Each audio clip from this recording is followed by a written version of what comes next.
бир канча чакырылыштын жана азыркы таптагы 7-чи чакырылышынын депутаты, Бүтүн Кыргызстан саясий партиясынын төрагасы, коомдук ишмер Мадумаров Адахан Кимсанбаевич менен жүз көрүшүп жолугуп отурабыз.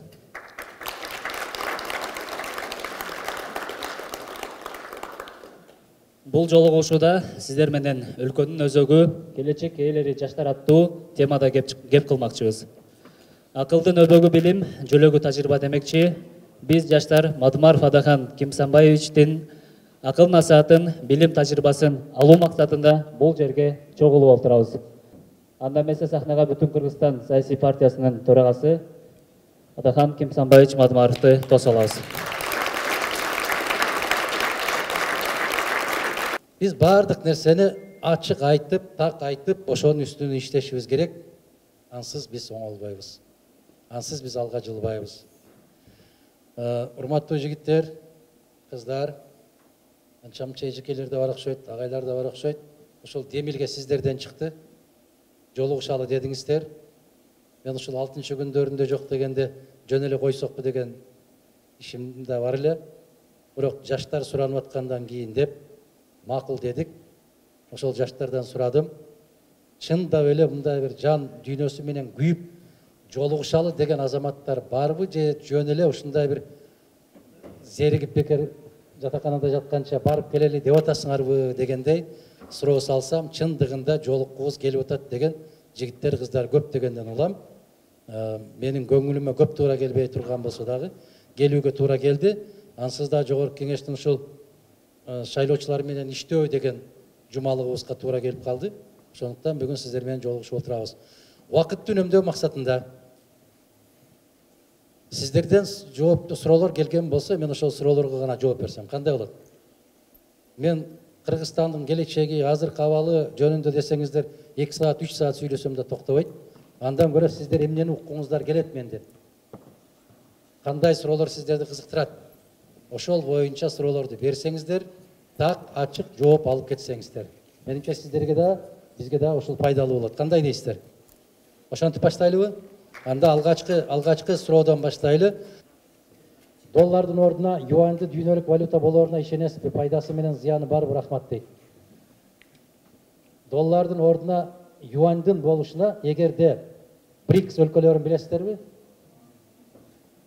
ШОС өлкөлөрүн билесиздерби? Мына эгер Шанхай кызматташтык уюмуна кирген өлкөлөр бир келишимге келип калган болсо, бул дүйнөнүн канча пайыз калкын камтыйт? 60%га жакын. Азыр андан эле ашып кетти, жана байкоочулар менен кошкондо. Ошол дүйнөлүк калктын санын камтыган өлкөлөр. Эгерде бир сүйлөшүүгө келише ала турган болсо, анда юань доллардан күчтүү болуп кетет. Ошондой болушу мүмкүн. Ошого баратат-то, ошонун алгачкы кадамдары деп билсек болот. Себеп расмий эмес сүйлөшүүлөрдүн натыйжасында өз ара алыш бериштерди юань рубль менен жүргүзөлү деген сөздөр чыгып атат. Мектеп окуу программасына мекен таануу сабагын киргизүү сунуш киргизсеңиздер, көтөрүп чыксаңыздар 1-класстан 11-класска чейин дейт. Мекен таанууну дагы, дин таанууну дагы киргизебиз биз.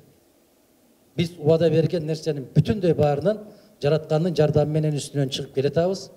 Мекен таануу, дин таануу 9-10 класстан баштап жигиттерге аскердик башталгыч даярдыктан өтүү, кыздарыбызга тигүүчүлүк, чеберчилик окууларын киргизишибиз керек биз. Мына Россия өлкөсүн караңыздар, башка өлкөлөрдү караңыздар. Кудайдын куттуу күнү президенти дагы, өкмөтү дагы жыйын өткөрүп атат. Тынымсыз жыйын өткөрүп атат. Көрүп атасыздарбы? Бизде жыйын өттү дегенди уга элекмин. Программа иштетип атат дегенди уга элекмин. Кантип чыгабыз деген сөздү айткан кишини уккан жокмун. Эгер сессиядан ушул сөздү айтып койсоң, урду соктуга алып жатып калат. Аксакал болбогула деп атат. Үйрөтпөгүлө деп атат. Аны угуп атасыңар. Азыркы учурда көбү орусча сүйлөп, кыргыз тилин унутуп баратабыз. Орусча да сүйлөй албайбыз, кыргыздар, кечирип койгула мени. Ушинтип өзүбүздү алдабайлы. Орус тилин да үйрөнүү керек, бирок кыргыз тилин почти сүйлөбөй калганды дейт. Кандай жазсаңар ошондой окуйм дедим мен. Кыргыз тилин почти сүйлөбөй калгандар көбөйдү.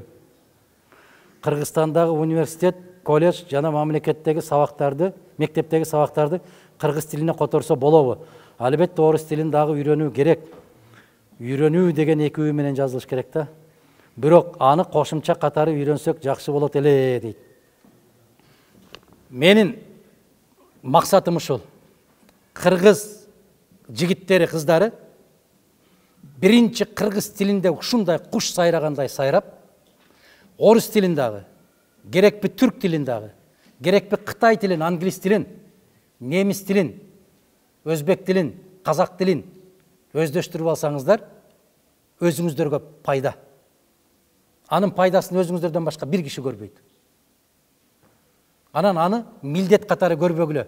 Орус тилин окутуп атат, же башка тилди үйрөнүп атабыз деп. Үйрөнгүлө.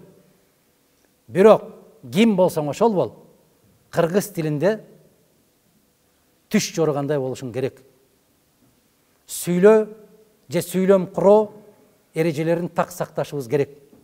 Биздин бүтүн Кыргызстан фракциясындагы жалаң ушул жардамчыларыбыз дагы, кеңешчилерибиз дагы жалаң сиздер менен курдаш болгон, сиздерден 1-2 жаш улуу эле жигиттер, кыздар.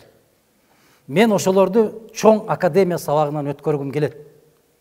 Ошолорду кийин абдан каттуу тарбиялап, жогорку кеңешке депутат же өкмөткө кызматкер кылып дайындагым келет.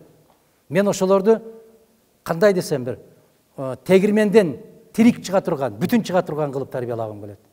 Кай жерге ыргытсаң ошол жерден туруп кете турган кылып тарбиялагым келет. Мыйзам жагынан дагы, ыйман жагынан дагы, адамгерчилик жагынан дагы. Мына жерде отурат, мына Айгерим деген кыз отурат. Дээрлик 10 жылга жакындап баратат. Канчанчы курста келдиң эле Айгерим? Ошо бизге 3-чү курста келген кыз. Азыр жогорку кеңештин депутатынын жардамчысы. Мына Айпере деген кыз отурат. 5 тилде сүйлөйт. 5 тилде эркин сүйлөйт. Жашы 20 канчадасың? Мына 28-де.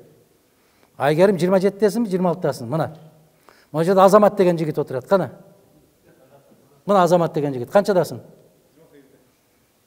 Бизде фракцияда секретариаттын жооптуу кызматкери.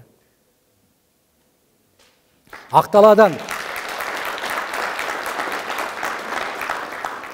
мына Акталаадан айылдагы мектепти бүтүрүп келип, Бишкектен жогорку окуу жайды окуп, биздин партияга келгенине 2-чи мөөнөттөгү картайып баратат бул.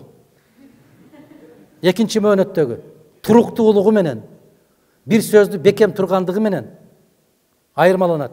Эң негизгиси бир жакшы нерсени билүүгө дилгирленет. Ошого аракеттенет. Бир сөздү айтсаң, экинчи кайталатпаганга аракет жасайт. Мына ушул жигиттер, мына ушул кыздар, Кудай буйрса, Аллах өмүр берсе, 5 жылдан кийин азыркы мыкты деген депутаттардан мыктыраак болуп даярданышат ушулар. Кудай кааласа. Биз жигиттер, кыздар, баягы чөнтөгү дөң, ата-энеси жогорку жакта иштеген, же бир базардын базаркому болгон ата-энелердин балдарын, кыздарын алган жокпуз. Жалаң ушул Акталаадан келген, Ноокаттан келген, Баткенден келген, мына Мирбек деген жигит отурат, Аксыдан, мына Илгиз деген жигит отурат, Чаткалдан. Канчага чыктың Илгиз? 31? Эң быйыл чыгасың 31ге. Мына ошол жигит биздеки эң мындай бир тажрыйбалуу деген, юридикалык жактан прокуратура кызматында иштеген Гуля Кожокулова дегенди угуп жүрөсүздөр эле. Мына ошол кишинин жардамчысы ушул жигит. Мына бизде дасыккан жигиттер менен кыздарга, депутаттарга мына ушундай жалаң жаш жигиттерди, кыздарды байлап бергенбиз, ошолор тарбияласын деп. Мына кадрды ушинтип өстүрөбүз биз, Кудай кааласа. Өлкөнү өнүктүрүүгө сизге эмне түрткү болгон дейт? Сезим, мекен сүйүү сезими, элге кызмат кылуу сезими. Кыргызстанда китепканалардын санын көбөйтүүгө аракет кылууңузду суранат элем. Китепканалар көп, китепканага кирген киши жок. Китепканалар көп, Кудайга шүгүр. Мындай суроо берсеңер да, мындай турмуштагы суроону. Ар бир айылда мечит курулуп атат, 2ден мечит курулуп атат, Кудайга чексиз шүгүрчүлүк келтиришибиз керек. Бирок жума намаздан башка учурда ал мечитке кирген кишини көрбөйбүз. Калп эле да. Келгиле. Китепканага да каттайлы. Мечитке да баралы. Келгиле, билимибизди көтөрөлү. Мечитке барсаңар, иман бекемделет, китепканага барсаңар, билимиңер өсөт. Баргыла. Адамдан өткөн жалганчы жок дейт да жараткан Аллах. Эмнеге десе, бейишке киргин келеби десе, баары киргиси келет дейт. Бирок бейишке кирчүү ишти жасабайт дейт. Тозоктон, оттон коркосуңбу десе, корком дейт. Бирок тозокко барчу ишин токтотпойт дейт. Акылсыздарбы? Китепкана бар, Кудайга шүгүр, бардык жерде бар. Мына биздин эле республикалык китепкананы караңыздарчы. Мен кээде кирип калганымда карайм, мен кишини таппайм ал жерде. Жок киши. Парктарда отуруп алып эле моунун чукуп эле отурасыңар. Китеп калды өзүнчө. Саламатсызбы дагы Самач, менин суроом дейт. Азыркы жаштар 30-70, 60-70% орус тилине ооп, кээ бирлери эне тилди унутуп да калышты. Бул нерсе эне тилдин жок болуп кетишине алып барбайбы? Сиздин көз карашыңыз? Ачуу чындыкты айтайын сиздерге. Биздин Кыргызстанда Дунган мектеби барбы? Жок. Уйгур тилинде мектеп барбы? Жок. Эмне үчүн алар бүтүн баары өзүнүн тилинде сүйлөйт? Кандай дейсиздер? Жигиттер, маселе намыста. Маселе кулк мүнөздө. Биз оомабыз. Биз жетелемебиз. Биз туруктуу боло албай атабыз. Кай жактан келсе ошол жактан ырдап кеткенге биринчи катарда турган элдерден болуп калдык тилекке каршы. Эмнеге? Мамлекетте мектеби жок, башкасы жок. Алар өз тилинде сүйлөйт. Эң баалаган депутат ушу албетте өзүңүздөн башка дейт. Мен эң баалаган депутат өз авири менен өзү иштеген депутат болот. А кимис ошондой болуп чыгат? Ага бааны сиздер өзүңүздөр бересиздер. Жаштарга салынган эң чоң салым бул инвестиция дейт. Жаштарга салынган эң чоң салым жаштарды туура жолго багыттап коюш. Ушул туура кеңеш берип коюш. Аны кабыл алып албайбы, ал жаштардын өзүнүн иши. Эң сүйүктүү китебиңиз дейт. Эң сүйүктүү китеп болбойт. Сүйүктүү китептер болот. А китептердин арасынан эң керемет китеп кайсы десе, бул жараткандын сөзү. Аллахтын сөзү. Бул Куран, анда эч ким жаза албайт, жазуу мүмкүн эмес. Менин суроом төмөндөгүчө, азыркы жаштардын, студенттердин окуусун бүтүп, чет мамлекетке жашоону тандап, ал жакта иштеп калуусунун себеби эмнеде дейт. Кечээ биздин бир кесиптешибиз айтыптыр да, чет элдеги элчиликтер жаштарга жумуш издегенди күчөткүлө деп. Мен ал кесиптешимдин пикири менен түп тамырынан макул эмесмин. Мен тескерисинче сыртта жүргөн жаштарды кайткыла деп кайтара албай атам. Кайт мынау жерде ачкадан каза болуптур деген сөздү уга элекмин, Кудай сактасын. Кандай дейсиздер? Кеп кайсыл жерде иштеп жүргөнүңдү эмес, кеп эмне кылып жүргөнүңдү. Бул сөзүмдү укканда сиздер деле жаман көрөсүздөр мени. Бирок баары бир канча жыл өткөндөн кийин абдан туура айткан экен деп айтасыздар. Нурдин мырза, шарт түзсө болот эмес, шартты өзүбүз түзүшүбүз керек. Мен айылда аскерден келгенден кийин 2 жыл жаштар бригадасын, Шумкар бригадасын түзүп, ошондо жетекчилик менен иштедик. Биз өтүк кийчүбүз, фуфайка дегенди билесиздер, билбейсиздер, билбейм. Керзовый өтүктөрдү кийип алып, 7 чакырымга жөө барып, жөө келип, азыркыдай кар жаасы да, жаан жаасы да, 7 чакырымга жөө барып келип, короо курчу элек. Мына шарт деп ушунайт. Биз жетери жеткенче ырдап, келер келгенче каткырып күлүп, тамашалашып, 17-18 бала иштейт элек, ушундай болуп каткырып күлөт элек. Балта теше дегенди билесиздерби? Теше араларыбызды көтөрүп алып барып келет элек. Бизден өткөн бактылуу иши жок эле. Кайдагы шарт? Эмне болгон шарт? Шартты кандай кылып түзүп бериш керек? Шартты инсан өзү түзүш керек. Артта калбай эмне болдук? Кыргызстан биз эмне чыгарабыз? Дүйнөлүк адамзатка керектүү болгон эмне чыгарабыз? Ушактан башка эч нерсе чыгарбайбыз. Азыркы жаштар улутчул болуп чоңоюш керекпи же мекенчил болуп чоңоюш керекпи? Ыймандуу болуп чоңоюш керек. Ошол. Менин бир жакшы урааным бар. Уруум деген тозот, улутум деген озот деп. Уруунун аркасынан түшкөн бул кыргыздын тамырына балта чапкан менен бирдей. Урууңду изилдебейли кой. Билип кой, изилдебе. Bir urуудан bir уруу кыйын эмес, bir urуудан bir уруу мыкты эмес. Баары бир.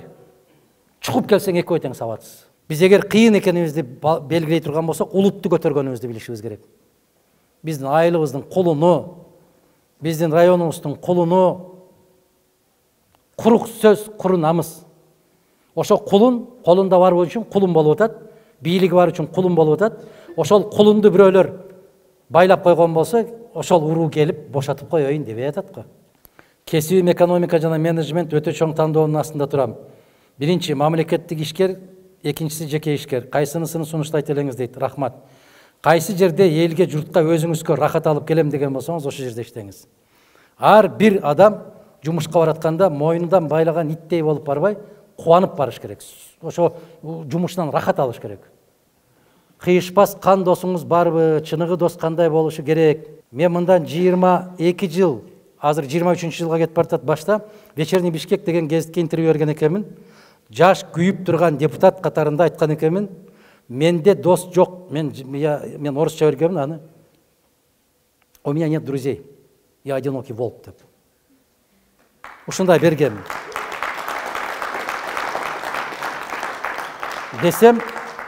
Десем менин ошол кездеки дос болуп жүргөндөрүм топтолушуп мени чакырып, курут эзгенде эзген.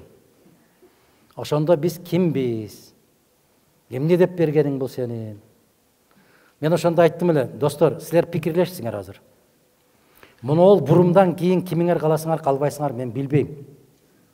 Дос деген бул жаратканга гана таандык сыпат. Ошон үчүн биздин бир китебиз жалгыз дос деп койгонмун темасына. Жалгыз дос бул жараткандын өзү, башка дос болбойт. Мен дагы айтам, эгерде досмун деп айтсаң, сен досуңдун эки бөйрөгү иштебей калса, бир бөйрөгүңдү бересиңби?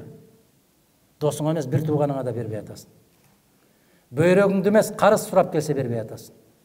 Өзүң берейин дейсиң, келинчегиң бердирбейт. Өзүң берейин дейсиң, балдарың бердирбейт. Балдарың берейин дейт, сен бердирбейсиң. Анан каягын айтасыңар? Жалган сезимдерди токтотушубуз керек да биз. Чындык бирөө гана чындык. Дос деген эгерде учуп келаткан жаанын огун көрсө, көкүрөгүн ошол жерге тосо койгон болсо, ошондой дос барбы? Жок. Мен кече сурак берип аттым. Ошол суракта мени менен чогуу барып, суракта мени кучактап, мени эки бетимден өп, мага калпак кийгизип, чапан кийгизип, сиз бар экенсиз, ушул маселебиз ушундай чечилди деп мени көкөлөткөндөрдү сурак берип атып, маңдайымда отургандар, мен көргөн эмесмин, мен ал жерге барган эмесмин деген сөздөрүн айтышты. Мен айттым, ушул 12 кишини кыйнабагыла, жалгыз барганмын, булар барган эмес, булар көргөн эмес, себеп силерге мен керек болуп атам дедим. Буларды эмнеге кыйнайсыңар? Бүт баарын үйрөтүп койгондой айтат. Көргөн эмесмин, барган эмесмин, уккан эмесмин, билбейм, катышкан эмесмин. Ошон үчүн бүгүн кучакташып, муну ол менин досум деген сөздөн абайлагыла. Бир тамекини бөлүшүп чегип коюп досуң эмес. Бир жатаканага чогуу барып коюп дос эмес. Дос деген ыйык сыпат. Бул өтө кыйын сыпат. Мындай сүйлөсөм, силер дагы берки менин кесиптештериме окшоп бизди урушуп атат деп ойлоп аткан жоксуңарбы? Урушпай айткан.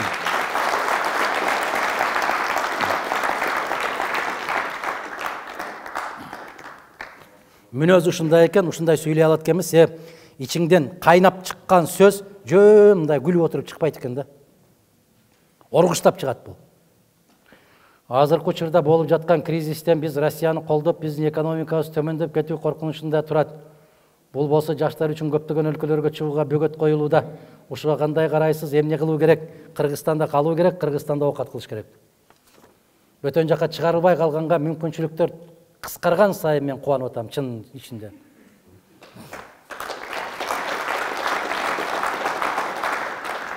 Мен ошол сырттагылардын баарын кайткыла деп атам. Кайткыла. Азыр ар кандай кризистен кийин чоң мүмкүнчүлүк жаралат. Кыргызстанда ошондой мүмкүнчүлүк бар азыр. Жер тиштесек дагы азыр өз оокатыбызды өзүбүз кыла турган камсыздыкка жетишишибиз керек. Эртең чек араны жаап койсо, ундан көз каранды, майдан көз каранды, туздан көз каранды, шекерден көз каранды болбой, биз азыр бир сотик болсо дагы жерди тиштеп болсо дагы казып, ошол жерге же күн караманы, же бир башка нерсени отургузушубуз керек. Мына каатчылыктын баары алдыда, жигиттер, кыздар. Каатчылык эми келет. Азыр келе элек.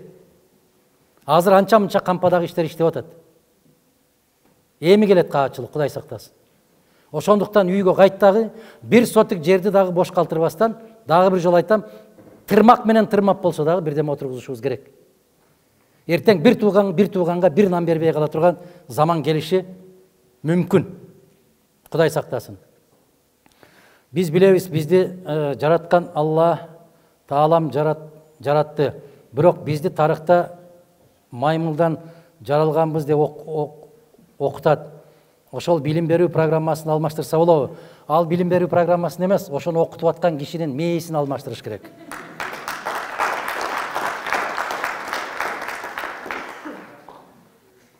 Чарльз Дарвиндин теориясыны Европа Илимдер Академиясы расмий түрдө жокко чыгарды, бүттү. Эгер ошону кыргыз окутуп аткан болсо, анын мээсин алмаштырыш керек, бүттү. Президентибиз Жапаров 5 миллиард карызыбыз бар экенин жана 26-жылга чейин төлөп бүтөбүз деп билдирүү таратты. Бул канчалык реалдуу? 5 миллиард карызды төлөй турган булактарыбыз барбы жана буга бийлигибиздин күчү жетеби? Асел Айым бериптир. Сиз кандай дейсиз, Асел Айым? Мен мисалы 26-жылга чейин карыздардан толук кутулуп бүтөбүз эмес, ошол жылга чейин карыз албай жашайбыз дегенге дагы ишене албайм. Түшүндүңүздөрбү? Эмнеге кече келишимге киргизип атат? 80 миллион быйыл ала коелу, кийинки жылы 80 миллион, натыйжада 160 миллион доллар алалы. Эми үчүн деген суроо берсем, айлыктарды бере албай атабыз деген жоопту уктуңарбы өзүңөр? Анан эмне менен сурап атасыңар кайра? Же дагы бир жолу айтсын дейсиздерби? Агай, жаштарга чет өлкөгө чыгып окууга кандай кеңеш бересиз? Окууга барсаңар баргыла, эгерде ушунчалык билимибиз ташып бараткан болсо. Мунул жерде силерди окута турган мугалим калбай калса. Академиктердин, профессорлордун акылы жетпей калып, алардын акылынан ашып кетсек, анда бөтөн жактан академик издегиле. Кандай дейсиздер? Абу Али бин Сино ким? Мына карагыла, математик дедиңер, философ дедиңер, хирург дедиңер, бардык кесипти. Ушул кайсы университетти бүтүрдү? Сорбоннада окудубу, же Кембриджде окудубу, же Жусуп Баласагында бүтүрдүбү? Баракелде. Ал китепканага дагы бекер киргизбеген заманда ошол эптеп-септеп күндүзү жумуш иштеп, бирдемелерди таап, анан нан топтоп, торбосунан нанды топтоп алып, анан момундай бир идишке сууну куюп алып, ошол падышанын китепканасына кирип кетип, күндүз ошол жерден окуп, түн кирип калып, китепкана жабылаарда кычыктарга бекинип жатып алып, анан эшиги сыртынан жабылгандан кийин шам чыракты, май чыракты күйгүзүп алып, ошол май чырактын жарыгында жатып алып окуган ушул. Ким окутту аны? Саясаттагы эң чоң жаңылыштыгыңыз дейт. Саясатта канчалык ийгиликке жетишсең, ошончолук жаңыласың. Жаңылбай туруп ийгиликке жете албайсың.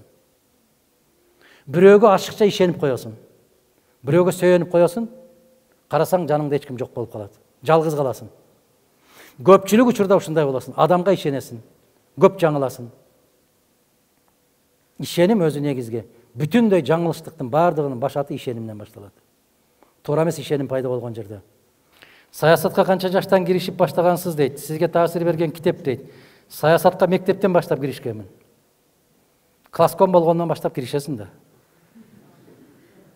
Эми үчүн 30 киши окуп атса, эч ким айтпайт дагы, а сен гана класском болгуң келет. Анан учком болгуң келет. Классыңдан биринчи болуп жулунуп барып, комсомолго өтүп аласың. Классташтарыңдан биринчи болуп жулунуп барып, коммунист партияга өтүп аласың. Саясат ошентип башталат. Мен 7-8 класстагы дептерлеримди карасам, толбой калган жерлерин 4-чейрек бүткөндөн кийин дептерлердин бүтүндөй аркасы Мадумаров АК тире первый секретарь ЦК Компартии Киргизии деп эле толтура бериптирмин мен ошону. Мен Усубалиевдин ордуна барам дейт элем, мен Усубалиевдин ордунда болом дейт элем. Ошондо мүмкүн саясатка киришкен баштапкы кадамым болсо керек. Таасир берген китептер өтө көп. Азыр бир китеп окусам, ошонун таасири өтө күчтүүрөөк болот кечээки окуганга караганда. Эртең башка китеп окусам, анын таасири бүгүнкү окуп атканыма караганда күчтүү болот. Жүрөгүңүздүн ээси барбы? Жок болсо жүрөгүңүзгө киргизгенге даярсызбы? Үй бүлөнү кантип түзүш керек, жана эмнеге басым жасаш керек? Жазаш керек эмес, жасаш керек. Сүйүү деген ар кандай болот? Мекенге болгон сүйүү болот. Кесибиңе болгон сүйүү болот. Азыр айрыкча жигиттерде дагы бар, минип жүргөн машинасына да сүйөт. Көтөрүп жүргөн телефонуңарды да сүйөсүңөр. Бул сүйүү ар кандай болот. Эгер силер адам сүйүүсүн эсептеп атсаңар, эгер ушул сезимди, туура болгон сезимди силер адаштырбагыла, жигиттер, кыздар адаштырбагыла. Бул кумар менен сезимди аралаштырбагыла. Эң чоң кайгы страсть. Кумар. Кумар менен сезимди алмаштырып аласыңар дагы, анан өмүр бою ыйлап жүрүп өтүп кетесиңер. Бул келер кетер нерсе. Сүйүү деген бул ага жеткен бар, жетпеген бар, аны сезген бар, сезбеген бар. Ага көрүнгөнгө бериле бербейт. Уктап жатсаң ойготкондон корком, эгерде бактың кирпигиңде болсо ачылып кетип бүркүтөмбү деп корком дейт. Түшүндүңөрбү ушул сөздү? Кирпигиңе илинип алган болсо, ошону үркүтүп аламбы деп корком дейт. Мына ошондой коркуу сезим бар жерде, аны силер билбей деле каласыңар, ага жооп издебегиле. Эгер ошондой сезим келген болсо, силер эч нерсени карабайсыңар. Анан баягы ырдагыдай болуп эле, жаады, үшүп калдым, тоңуп калдым, бирок кетпедим. Мунун баары жалган. Ысык жерде отуруп алып эле жаза берет ошондой ырларды келиштирип. Мунун баары калп. Ошол нерсени алмаштырып албагыла деп айтып атам мен. Бийлик сизге 5 жыл бут тосот деп чочулабайсызбы? Өмүр бою тоссо дагы чочулабайм. Сиздин адамдык аброюңузга шек келтирүүчү текебер деген сөздү көп айтышат. Текебер деген сиз үчүн эмнени билдирет? Түркөйлөр үчүн алардан көбүрөөк билип коюштук текеберлик болуп көрүнөт да. Себеп алар билбеген нерсесин айтып койсоң эле бизди окутуп атат деп чыгат. Анан алар туура эмес мамиле жасап койгон болсо, сен туура мамиле кылып койсоң текебер болуп калыптыр дейт. Ийилгенге ийилгин дейт, көктөн түшкөн пир эмес дейт. Керкейгенге керкейгин, ийилгенге ийилгин баалап берген кул эмес, керкейгенге керкейгин көктөн түшкөн пир эмес дейт. Мага канчалык адам ийилген болсо, мен ошондон 2 эсе көбүрөөк ийилгенге аракет кылам. Бирок мага ким керкейген болсо, андан да каттуураак керкейип коюшка колубуздан келет. Сиз бошо эң кызык китеп кайсы деген? Келиңиз. Атыңыз ким? Гүлзина. Гүлзина, бактылуу болуңуз, ийгилик болсун, карап коюңуз. Экинчиси, достук жөнүндө суроону ким берди? Сизби? Келиңиз. Сыймык? Баракелди. Ата-эненин эле эмес, улуттун да сыймыгы болуп жүрүштү насип кылсын. Рахмат. Ийгилик болсун. Мен үчүн жакшы сөз бар эмеспи? Адамга балык жеген эмес, балык тутканды үйрөт дегендей, бүгүн бизге Адахан Кепсанбаевич бизге өзүбүзгө багыт берди. Кандай жолдо жүрүү керек, жана дагы чынчыл, адилеттүүлүк, ошондой эле ыйман, ошол жөнүндө бизге жакшы сөздөр сүйлөп берди. Ошо. Эң таасирлүү эмнени ала алдыңыз? Бүгүнкү убактыңыз тег эле декке кеткен жокпу? Эң таасирдүү мен суроолорума жооп ала алдым. Чек ара боюнча же болбосо ушун кыргыз тили, эне тили боюнча берген суроолорума жооп алдым. Ошол суроолор үчүн келген болчу. Демек бүгүнкү жолугушуу сиз үчүн ийгиликтүү болду, канааттандыңыз. Албетте. Жогорку деңгээлде болду. Рахмат. Биринчи кезекте мен Адахан Кепсанбаевичти буга чейин көп жыл угуп келем. Ар дайым кайрылуулардын суроо жоопторун ошол себептен мен суроо бербедим ага. Анткени баары өзүнүн позициясынын туруктуулугу менен таанып келем. Азыркы бүгүнкү жолугушуу боюнча айта турган болсок, дагы да бизге болгон шыктандыруу, дагы да болгон мекенге сүйүү болгон сезимдер дагы да ойготуу десек болот, туура болот. Ага дагы бир жолу ыраазычылык билдирем, ушундай суукка карабай, адам баардык жаштарга да ыраазычылык билдирем, ушундай суукка карабай келип бергендигине. Ошол. Рахмат сиздерге, ийгилик ишиңиздерге. Бүгүнкү жолугушуу аябай жакшы болду. Адахан Кепсанбаевичтан аябай өзүбүзгө керектүү сабактарды ала алдык деп ойлойм. Кийинки сурооңуз. Сиз деги эле бүгүнкү жолугушууга канааттандыңызбы жана Адахан Мадумаровду ким деп билесиз? Канааттандым. Адахан Мадумаров кыргыз эли үчүн, кыргыз үчүн күйгөн инсандардын бири мен үчүн. Ошо. Бүгүнкү демек келген убактыңыз текке кеткен жок, пайдалуу болду, Аябай пайдалуу болду, көптөгөн сабактарды алдык дегендей. Рахмат, ишиңиздерге ийгилик. Бүгүнкү жолугуш боюнча кыскачараак айтып кетейин. Мындай бир жакшы сөз бар да, бир бакалардын үйүрү болот да, ал бакалардын үйүрү аратып чуңкурга түшүп кетет. Ар жактан бир бака аракет кыла берет, бул жакта бакалар сен чыга албайсың деп берет да. Ошол жерден жыйынтыгында ал бака аракет кылып чыгып кеткен болот. Бул жакта бакаларды кийинчерээк билишсе, ал баканын кулагы дүлөй болот да. Бүгүнкү жыйындын максаты ушундай болду да. Сен эч кимге караба, эч кимди укпа, оку жана оку. Бул мен үчүн эң башкысы, мен буга чейин билчүм, бирок башкаларга да мындай тереңдетилип, мындай түшүндүрүлүп кетти да. Адахан Кимсанбаевич мен үчүн мыкты саясатчы, өзүнүн мындай оппозицияда жүргөндүгүн тастыктай берет, жана дагы тастыктай берет да. Анткени канча деген ушулга чейин депутаттар деги эле жогорку кеңештегилер сотко тартылды, ушулга чейин бул Адахан Кимсанбаевичти ошол жакка алып келгенин мен көргөн эмесмин. Анткени бул өзүнүн тажрыйбасын көрсөтүп келет жана ошол жолдон чыкпайт. Рахмат. Бүгүнкү биринчиден жолугушууну даярдаган адамдар, сиздерге уюштуруучуларга терең ыраазычылык билдиребиз. Адахан Мадумаров менен жолугушууну негизи жаштар аябай көп убакыттан бери күттүк да. Бул жөнүндө жаздык жана ушундай уюштуруучулардын жардамы менен болуп аткан жолугушуулар көп убакытта жана келечекте көбүрөөк боло турган болсо, келе турган адамдар көп болот. Бүгүнкү жолугушууда Адахан мырза ар дайымкыдай эле ыйманды биринчи орунга койгон, жаштардын билим деңгээлин жогорулатуу үчүн чет мамлекетке кеткенин ордуна Кыргызстанда ала турган билимдер жетиштүү деди да. Ошол нерсе бизге аябай мындай жакшы таасир берди. Себеби азыркы жаштардын көпчүлүгү, анын ичинде мен дагы бармын, чет мамлекетке аракет кылып жүрөбүз, бирок агайдын айткан сөзү аябай жакты.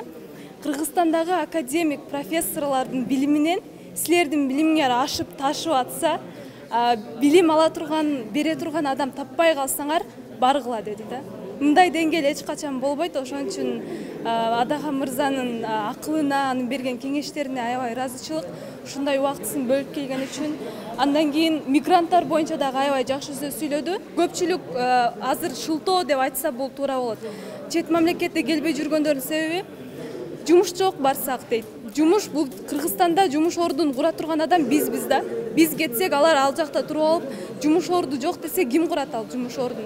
Ал биздин милдет, мамлекетти өнүктүрүү, аны артка тартуу дагы бул бардыгы өзүбүздөн көз каранды. Ошон үчүн мен Адахан мырзанын айтканын дагы бир аз кошумчалаганча эле элдин баарын айткым келет. Чет мамлекетке кетип, ал жердин баягындай айткандай, ал жердин мырзасы, ал жердин күчтүү кызматында иштегенден көрө, өз мамлекетиңде кичинекей бир жумуш болсо дагы аны аткарып, ошол менен мамлекетиңе өсүшүнө салым кошсоң, бул сен үчүн эң мыкты бир мамлекеттин жана элдин берген сыйлыгы болот деп айтам. Рахмат, менде дагы бир кыскача суроо. Сиз үчүн Адахан Кимсанбаевич ким? Мен үчүн Адахан Кимсанбаевич бул менин устатым. Ал менен жолугуу бул аябай менин арманым болчу. Бүгүн биринчи жолу жолугушууга келдим, аябай сүйүнүп турам.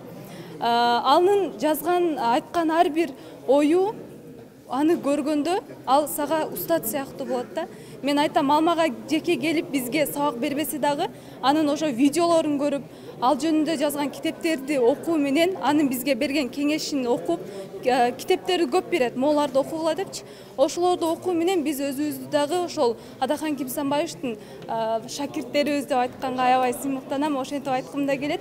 Келечекте ушул Адахан Кимсанбаевичтей улуу инсандардан болууга биз аракет кылабыз. Рахмат.